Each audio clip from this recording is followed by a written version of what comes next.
નમસ્કાર દર્શક મિત્રો, એચએમ ન્યૂઝ ગુજરાતમાં આપનું હાર્દિક સ્વાગત છે. હું છું બોની પ્રિન્સ અને હવે જોઈએ આજના મુખ્ય સમાચાર. અરવલ્લી લોકલ ક્રાઇમ બ્રાન્ચ એલસીબીએ માલપુર પોલીસ સ્ટેશન વિસ્તારના સાતરડા ગામની સીમમાં સોમપુર ચોકડી નજીક મોટી કાર્યવાહી હાથ ધરી હતી.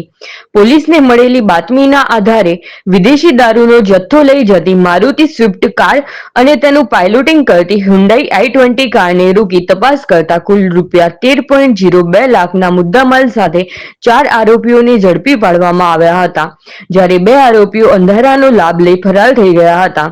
પોલીસને મળેલી માહિતી મુજબ રાજસ્થાનથી વિદેશી દારૂનો જથ્થો માલપુર મેઘરજ માર્ગે ધનસુરા તરફ લઈ જવાઈ રહ્યો હતો. એલસીબીની ટીમે સાતરડા ગામની સીમમાં નાકાબંધી ગોઠવી હતી. સૌથી પહેલા હુન્ડાઈ i20 કારને રોકી તેમાં સવાર 4 શખ્સોને ઝડપી પાડવામાં આવ્યા હતા. ત્યારબાદ પાછળ આવતી મારુતિ સ્વિફ્ટ કારને રોકવાનો પ્રયાસ કરવામાં આવ્યો હતો, પરંતુ કારમાં સવાર 2 શખ્સો અંધારાનો લાભ લઈ ફરાર થઈ ગયા હતા. કારની તપાસ દરમિયાન વિદેશી દારૂ અને બિયરની કુલ 887 બોટલ ટીન મળી આવી હતી.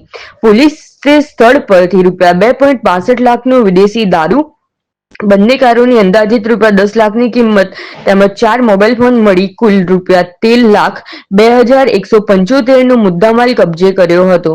આ મામલે માલપુર પોલીસ સ્ટેશનમાં પ્રોહિબિશન એક્ટ હેઠળ ગુનો નોંધી વધુ તપાસ હાથ ધરવામાં આવી છે. ઝડપાયેલા આરોપીઓમાં શૈલેષભાઈ માનજીભાઈ ડામોર, ભાવેશભાઈ વિશ્રામભાઈ તરાલ, અજયભાઈ મગનભાઈ બરંડા અને સુશીલભાઈ રામાભાઈ ખરાડી તમામ રાજસ્થાનના રહેવાસીનો સમાવેશ થાય છે, જ્યારે સંજયભાઈ ખરાડી અને મહેશભાઈ વિરજીભાઈ ડામોર ફરાર હોવાનું પોલીસે જણાવ્યું છે. સમગ્ર કાર્યવાહી એલસીબી પોલીસ ઇન્સ્પેક્ટર એમ.એચ. ઝાલાના માર્ગદર્શન હેઠળ કરવામાં આવી હતી. Reporter Hanif Mansuri, HM news, Modasa.